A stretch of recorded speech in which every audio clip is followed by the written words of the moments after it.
Bonjour à toutes et tous, vous écoutez First Print, votre podcast comics préféré pour une nouvelle interview au format SuperFriends. C'est dans ce podcast qu'on va à la rencontre des personnes qui font vivre la culture comics et la pop culture par leur travail.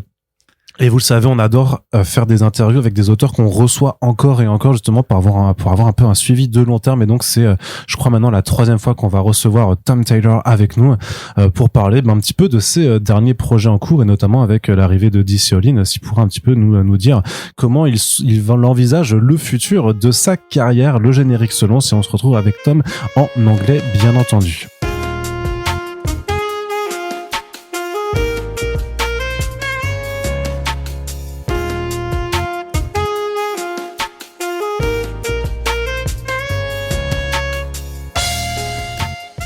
So I was just saying very bad things about you. Cool. I appreciate it. Thank you.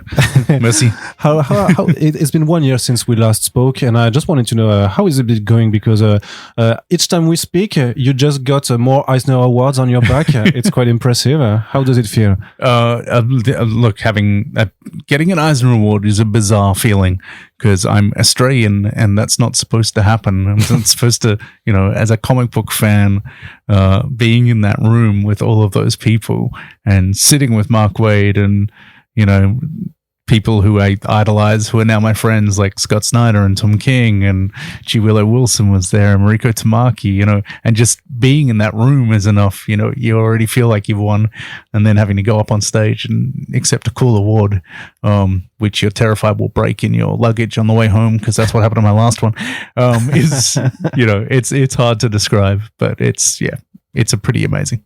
And it should be very proud. And I just wanted to know, because I noticed that from the previous Eisner to the newest ones, it was also very specific issues of your run from Nightwing that were highlighted, like the one with the full spread page for the full spread 20-page sequence, but also the subjective view. And what struck me is that you were the only one doing that in the superhero fields. And it's like it's a good idea, but you'd figure that other writers could have the same idea, and I wonder why you and Bruno are the only one that did that. I don't know. I don't think I'd ever seen it before. And we were sitting. I was out in Spain. I was in Madrid with Bruno and Jessica Chan. It was at 3 a.m. in a bar, and we were trying to think of another idea because we'd done Nightwing 87, which was the one which was no panels, so it was all in one long line, which was also nominated for an Eisner. And we were like, well, what's the next big idea? And basically we came up with this at 3 a.m., which is a great idea, and it worked out pretty well. It was very, very, very challenging to write, though. So and I wanted to get into the specifics of the writing of that kind of issue. Yeah, so 87 was difficult, but a lot of that came down to Bruno. It was like a lot of that was his heavy lifting, whereas with this one, because I had to describe every panel, that's how I write. I write full script, so I had to think about every panel, how it would work and how we could see things that we needed to see. Wes Abbott, our awesome letterer, came up with a great idea to invert the word balloons for Nightwing so that the tail goes into the balloon when he's talking. So it was a great team effort, but it was really one of those ones that kind of broke my brain trying to write it. So it's like, okay, we need to see this, but we can't see that if Nightwing standing behind him, or we need to see Nightwing's expression. How do we do that? Oh, we have to have a mirrored glass there while he's talking to a villain, that sort of thing. Did it take much more time to write than yes. Let's say normal issues? And how many times did you go through the script? And I guess maybe there was also discussions while doing the pages, while Bruno was doing the pages to see if everything would fit. Yeah, I mean, well, Bruno and I had already talked about it before I'd written a word of it. Like, we'd worked out that idea to only do 3 panels a page and to keep it in that perspective. And that's when we worked out that we couldn't do a splash page. So we couldn't do a single page because it would look wrong. So that's why if we ever did a splash, it had to be a double page splash to be the same dimensions as those panels. So the first time we see it is he swings out and there's all these gunmen shooting at him from behind, and he's swinging towards a mirrored building, and it's a double page splash. And it was the only time that we could really do that. But I think Bruno had already worked that out. He's like, this is the only way we can do this. We have to keep it in that sort of widescreen format every single panel, and then to break out of it, that the only way to do it is in that double-page spread. So yeah, it is. So there actually wasn't as much conversation with Bruno as there usually would be on this. It was just me sitting there and writing it all. Yeah. And just writing and writing. Yeah. Writing and yeah. And just trying to think about how to convey everything we wanted to convey. And then Bruno came along and, absolutely destroyed it. Just made it brilliant like he does. Isn't it hard to quit such a strong series and a character that you like so much? Yeah, look, it's. Did you cry, Tom? Did I cry? No, I didn't cry. I will miss him a lot. I'll miss this book a lot. I think what we had was a bit of magic. We found a really cool time and place, and I think it was at a time when. I've heard this from a lot of people who said that Nightwing was kind of their Ted Lasso of comics. So Nightwing came along, Ted Lasso came along during the pandemic and was just nice. It was just wholesome and everyone enjoyed it and were happy to visit with these people. And I think Nightwing was that as well, this really kind character who just wanted to lift people up and help them at a time when everybody was feeling isolated and alone. And so, it was a good time to write it as well. I think it was a good time for me to be writing it and have that character in my head, always looking to do the best and be the best for people around him. So I will miss him a lot, but you also have to go, look, this can't go forever. You need to recognize when something's going really well and go out on top rather than be there when people are sick of you. Were you afraid maybe of doing the issues of the too much? I don't know. In French, I've got an expression, but I can't find it in English. But like you would do the story arc that would be the one that you didn't have to do. Like it should have. Yeah, I understand. So you understand what I'm saying? I'm sorry. So like one more story, but no, you shouldn't have gone. Yeah, exactly. For that. Yeah, you do that. It's like the trilogy or the sequel that never should have happened because it ruined the first movie. Yeah, you do get worried about that, but fortunately. With Fallen Grayson, the story we're going out on, Bruno and I have always had that story planned. Yeah. Like we always kind of knew, it was sort of something Bruno wanted to do, and I knew what he wanted, and I really wanted to tell a story that he'd be proud to draw, that would test Nightwing in a really big way, but also leave the book in a really great place for whoever comes in next. And, not just do what other people do and shoot him in the head and, and it's okay, next, or do something really terrible to the character. Great memories. Yeah. I didn't mean that to be that specific, but yeah, it's, when you're handing it over to someone else, you don't need to take the character down or destroy them or do anything. It's best that they've come through some adversity and risen to the challenge, especially for a character like Nightwing. That's what he should be. Mm-hmm. Was it hard to go from because in parallel you started also writing the Titans title that we discovered this year in France. So you were going from a solo Nightwing title, even if in this series he wasn't really a solo at all, but to a real team up with the Titans and stuff like that. Do you prefer to write it in own series or in a group like in the Titans? I prefer writing Nightwing in the Nightwing series because in Titans, everybody else needs time to shine as well. Like I think probably Raven and Beast Boy are probably the biggest characters in the Titans series. And certainly in, we did the Beast World massive event. And that was all Gar, like that was all Beast Boy and Raven. And they were sort of the center and the heart of that book. And Nightwing was there as the leader. And what was great is, I was talking to Josh Williamson and talking to Mark Waid and talking to all these people knowing that we were building Nightwing up to be the leader of the entire DC universe. So I knew that it didn't matter so much if Nightwing didn't get as much page space in Titans because he was going to be leading Dark Crisis, because he was going to be leading Absolute Power like he is now with Dan Mora and Mark. So, it's great being part of a big group like that and all being on the same page and knowing that, my guy was going to be okay. And I wanted to know how does it work when you're doing something like Beast World, which is an event, actually, because you've got also all the one shots, the tie-ins that you got.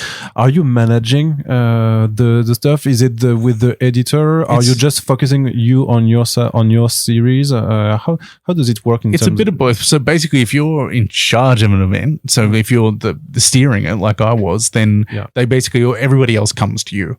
but they do it through an editor. So Brittany Holzer was just phenomenal on that event. Like, she just handled everything in a way that, you know, I think my brain would have exploded if I got all of those questions. So I wrote like a Bible, so like a mini Bible that everyone had. So these are sort of the rules of how all of Beastworld works and how the transformations work and that sort of thing, and who's there, and Amanda Waller's role, and you know, people knew who Dr. Hate was, even though the fans didn't at that stage. So all of that was known to all the other writers and artists.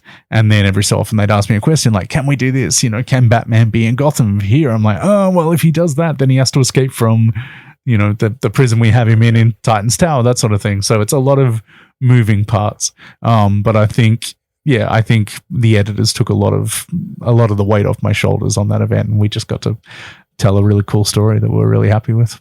And were you the one deciding what kind of animal would every people be transformed into? Not always. Like, sometimes, yes. Like, sometimes it would be me sitting with my friends in a cafe going, wow, what does Nightwing turn into? And then, of course he turns into a fox. Yeah, it's Robin Hood, you know, it's the Disney, of course he's a fox. Things like that. Yeah, of course Batman's a wolf, you know, like all these things. I mean, yes, we could have turned him into a bat, but there's a man who's already a bat already. You know, but some of the things, like, I don't know who came up with Harley Quinn being a muscled bunny. Like, I have no idea where that came from, but, you know, there were lots of things that other people came up with that I only found out when I saw the cover. So, you know, everyone just had I basically did say, look, have fun, you know, come up with something that's unique. I think Suspiria turned all the Flashes into hornets and stuff and things. It's like, okay, I wouldn't have thought of that, you know, but that's terrifying. Really fast moving hornets. Yep. And what do you think? Because I guess you still read also comic books. Yeah, of course. What do you think about events like this in terms of as a reader? Because you know, in this world, we can see that it's also placing characters as pawns in the new. In the absolute power, because we can see how Amanda Waller mostly is taking advantage of the whole situation. But sometimes it's really feels also like events could just be, we just go from one situation to get back to the full status quo. And I wanted to know, as a reader, if you feel sometimes that events can be I wouldn't say, I don't know if you would say overdue, like, you know, like yeah, I know what you mean. Look, sometimes I read events and I just go, this didn't need to happen, or I'm not really jiving with this. I'm not enjoying this as much as I'd like to. There are some events that will stand the test of time and will make another company $1 billion movie, you know, later. You get Civil War, you get these things that come along, these great events that just feel natural and great. And I think particularly like those three. So if you look at Dark Crisis, Beastworld, and Absolute Power, like the three of us, like there were other events between that. There was a Batman event and there was Night Terrors and stuff. But like those three in particular, like we really built that, all of us like sitting in a room, like me and Mark and Tom King was there and Chip was there and like Marie Javins, and like we all talked about where we wanted Amanda Waller to be by Absolute Power, or by, you know, so having a plan I think is really important, and it's really exciting as a creator to be in that room and just say, okay, so, you know, Tom, what are you going to add? How is Amanda Waller going to step up in this thing? And so that's when I created an entire sort of machine that she operates, like a whole group that she runs that has as much power as the president. And you know, and then of course Mark then runs with that and takes it to that next level.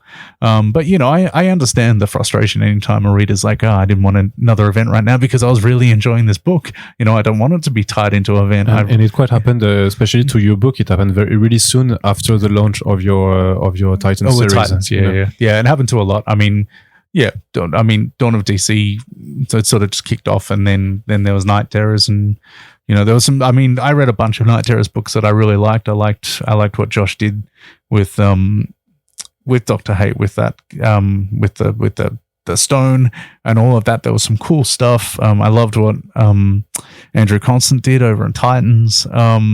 But you know, yes, it's a little bit frustrating if you're like, okay, I'm writing this book, and then you're like, okay, now you're taking 2 months off, and then you come back, and I do understand the sort of frustration. But events are a part of comics. They always are, and they always will be. And some are going to be the best comics ever, and some of them are just going to be not. And you never know which ones are going to hit and which ones aren't. All you can do is plan and try to do tell the best story you possibly can.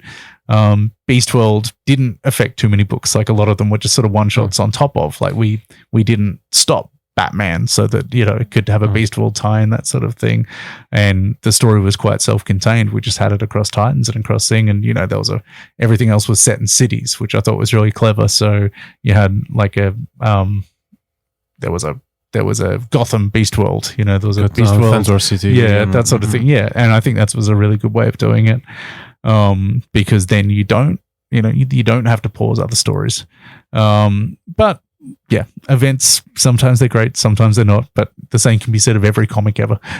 Sometimes it's a great comic, sometimes it's a fine comic. And you mentioned planning, and that's really interesting because we are awaiting right now the DC All-In initiative. And I was wondering, how much have you been working on DC All-In? So I haven't been working on DC All-In too much because I didn't have time to do one of the Absolute books, for instance, because of writing Beast World and writing Titans and writing Nightwing and finishing off all of this stuff. So I couldn't jump onto any of those books, but I knew that I was going to take over Detective Comics, which was ridiculously exciting. I mean, that's taking over Detective Comics in the 85th year of Batman is, for a kid from Australia, is bizarre. It's really, it's a great honor. But I didn't have time to do that. But the whole idea of All In is that every book is going to be like Detective Comics. Every book you pick up in October, a new story starts. And there's something really exciting about that. And Scott and I have chatted a lot. Like I was certainly at a meeting about all of this in New York last year. And where all these ideas are flying around the room. And Scott told me exactly what he was going to do with Absolute Batman. It's incredibly exciting. And, Jason Aaron was there and Chip and Josh. And like just hearing the ideas in the room and hearing what's going to come next, and Kelly Thompson taking over, relaunching a new Wonder Woman, like just these great creators and great artists and great writers. It's a really energizing time for DC Comics. So, do you feel that you said energizing time, and I feel that maybe it was long due that DC had an energizing time because it really feels. I don't know how if you feel the same way, that the superhero comic books might have been a little bit struggling for maybe the last two years. It seems like there need to be like an appeal, a hunger for a comic book, for superhero comic books right now. Every few years, or not quite, but every so often, you need a revamp, you need a launch, you need something for fans to get re-excited about. Yeah, an excitement. That's why you have New 52. That's why you have Dawn of DC. That's why you have all of these things, these jumping on points. But a jumping on point doesn't have to be a reboot. And I think that's what's really exciting about All In, that we're just saying, hey, you can pick up any comic and you can buy any one of these comics and hand it to your friend. And this is the start of something new on every book, whether that's Detective Comics that's 1,090 something issues in, or whether that's Absolute Batman #1. Like you can pick this up fresh and know nothing and just join in for a great story. And I think everybody feels that. Everybody who's writing this, everybody who's creating these books just goes, okay, we're part of this big proper relaunch. And yes, Batman's always going to be the head of it, but every book is like this. It's an exciting time to be a DC Comics fan. But it seems like to me that DC has maybe understood better than Marvel that you don't have to relaunch every time, and that's like really the whole let's get a new #1 each year has been like a mirage because it was supposed to be attractive and to help new readers to find an entry point. Not if it's every 8 months. But like you have a new #1 every 8 months, and it's still confusing. And not so many years ago, you could just pick a Batman 856, and it was the start of a new story arc. And do you feel that we can go back to just not relaunching and be like really on the search for the new entry point with a number one associated? I mean, I hope so. I mean, we're not starting at number one. We're starting at 1090 on Detective Comics. With Detective Comics, you really can't. Yeah. But Batman's not restarting. You know, I don't think, as far as I know, Green Lantern is and Flash isn't. It's just continuing on, but it's just telling fans and retailers, hey, this is the point to jump in. This is the point where every book starts from the beginning. But everything you love about these characters, everything they've gone through is still there. You know, if you've been reading Nightwing for however long, for 5 years, or if you've been reading everything Bruno and I have done on that book, then you can pick up Dan Watter's book and it will be great. You know, you will know, you'll get something extra maybe, but anybody picking it up for the first time will also feel like, oh, this is a new book that I can jump on. So I think it's something that a lot of us at DC, a lot of us who are fans, like Scott Snyder and I talked about this a lot. Like, I think when Scott did, what was it called? Was it Dark Metal? Dark Knight's Metal. Yeah, like when he came along and did that, and it was kind of that, he had a mantra at the time, was everything happened, everything matters. And I think that's a really good way to look at it as a fan. So if you love, you know, what happens in Gotham Knights by Devin Grayson, you know, in like early 2000s or something, there was one issue, or when Batman adopted Dick Grayson in there or something, like all of this still happens and all of this still matters, and your stories aren't thrown out, and the things you love about these characters are still there. You know, everything we did in Nightwing, we still had a bunch of the stuff that Scott McDaniel first drew. We had the same building that Dick drew. We had the landlord of that building was still living in it. You know, we just wanted to honor what was in the past for everybody who's been a fan forever, but make something really accessible for anyone just picking it up for the first time. And I think that's what All In is striving to do as well. All right, so this interview is going to be put online and in written form before your start of Detective Comics. Okay, that's a promise I'm doing to my audience. But so what can you tell me about what do you intend to do with Detective Comics? With our Detective Get Comics. me excited. Look, there's not much I can say about our Detective Comics because it's a proper detective story. Like, there's a proper mystery at the heart of it. And what's the difference before? Because you wrote Batman before, and you did even a title called Batman the Detective. Yeah. So what's going to be the difference? So look, what I can say is they're actually letting us touch the origin. So there is something about the origin. There's a I don't want to say too much, but there is something of a twist somewhere. We're touching hallowed ground, like we are touching something that is usually untouchable. And you will know exactly what I'm talking about when you read the last panel of the first issue. So that is the moment. You know, don't just turn to the end though. But it is, you know, I'm really excited and quite honored that they've let us do something like this. Is it something difficult to go for the editorial bureau and ask them this kind of stuff? It was. I thought it would be, but everybody was on board straight away. As soon as I pitched it, they were like, "Yeah, let's do it," which has been great. I finished the letters of the first issue last night. I was just going through the last little notes and stuff for the editors last night here. And Mikkel's art is just stunning. He's doing the colors as well. But at the heart of it is a murder mystery. Somebody is killing young criminals in Gotham. That's what I will say. We're talking about kids who are out of juvenile detention, are dying across Gotham. There is a serial killer, a new villain that you're going to meet. And there was something about the origin. I can't say much more than that, but hopefully that's enough. Please don't. I don't want you to get fired. Me either.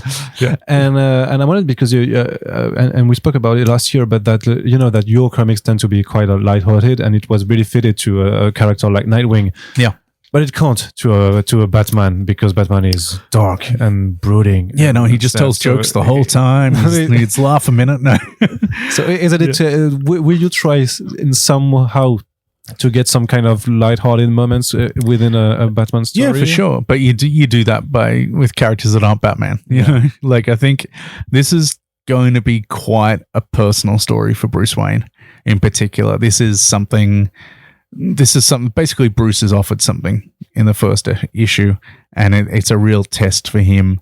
And, you know, yes, I'm known for a lot of lighthearted stuff, but don't worry, I also wrote, Deceased and Injustice. Sure. And, yes, I write. I like writing dark and light at the same time. And you were most famous before because you were writing Injustice. Yeah. But Injustice and then Suicide Squad and then, and the were just killings and killings. Yeah, exactly. So I've killed a lot of people horrifically and sadly and made people cry in public You're transport. A mass murderer. I am a mass murderer in comics, not in real life, I promise. But yeah, it is. I mean, writing Batman, I've written a lot of Batman in the past. I've written a lot of Bruce. So I feel, I do feel nervous taking over Detective Comics. It's a massive, massive thing. Like, I feel that legacy. I feel like I think about everybody that's come before, from, Denny O'Neil and Ed Brubaker and Rucker and all these people who've told these massive, amazing Batman stories, and just go, oh, I'm stepping into their shoes. Okay. And so it is, it's daunting, but I'm really excited and actually getting to write it with, tell this story with Mikkel, because he is so good, and I've always wanted to work with him. So there are times when, okay, if I don't hit this beat exactly right, his art's going to lift it a million miles anyway. So yeah, it's great to be working with him. Speaking about the pressure, I wanted to go just into another field about just the relationship that you have as a professional with the audience, especially because you're one of the writers that we can see a lot on social medias, and I wanted to know if I don't go on Twitter much anymore, so not much anymore. But at some time, I think you were quite vocal and in exchanging and also addressing issues in the community, and so you said that you weren't going much on Twitter right now. Has something changed in the last few years? The last few years in terms of relationships with definitely. The readers? I don't think it's a relationship with the readers, because any reader I talk to, just comes up and says how much the book meant to them or how much they loved it or something. But the interactions, more than relationships. Yeah, but I think just Twitter has become a nastier place. Like, just generally, like the way people speak to each other there and the way they sort of want to tear people down constantly is really, it's a very different thing. And it's really, it's awful to wake up in the morning and see somebody burning your face in effigy or saying how they want to kill you or something. Like, it's just not, there's no point going on there. And I don't know whether this is just a product of, a rise in sort of nastier politics globally, whether this is just Elon Musk, whether this is, I mean, there used to be a time when you could report things that were said and the that tweet would be deleted or that person would be banned or whatever, and that no longer happens. So everybody, I think, knows they have carte blanche to say whatever they want. And that can be the worst thing they can think of at the time, or a thing that they're just trying to get a rise out of you and get you to respond so that they can all pile on you or whatever. And it, it's not just me. Every time I see one of my friends trending, and when I've seen myself trending, that's scary enough. When I see like Tom King trending, or, which happens a lot, or, James Gunn's always trending, and you click on that and it's just these people saying the worst stuff about people they don't know at all. They've never met them. They don't know anything about them. They're taking one out of context comment or one panel out of a comic book and deciding this makes them the worst human being on the planet today while there's actual atrocities going on. So I think, as a comic book writer, it is really quite, oh, really? What have we done to deserve this today? So I think Twitter in particular has become a much nastier place. I mean, social media has, but it is, there's still great interactions to be had there. There's great fans and people who want to say really nice things. And I love, just checking it out after an issue comes out and seeing people saying, oh, I just read this bit and this bit was great. Or, I love this, or this really meant something to me. That's awesome. But if it's just, you are the worst person in the world right now, I'm like, okay, yeah. But that's just Twitter. And that's why I have a little special app that locks me out of it. And if I want to tune in, I have to wait 15 seconds and then it asks me if I really want to do it. And yeah, it'll tell me how many times I've tried to open it. And a lot of the times now it'll say, you have tried to open Twitter 0 times in the last 24 hours. I'm like, good. Yeah. So thank you very much for your time, Tommy. It was really a pleasure to speak with you. No, my absolute pleasure. Thanks for having me again. And I hope we speak like next year or so. We will, I'm sure. Yeah. And we'll speak about this origins that you changed for Batman. Once you've read the next issue of Detective, then we'll talk.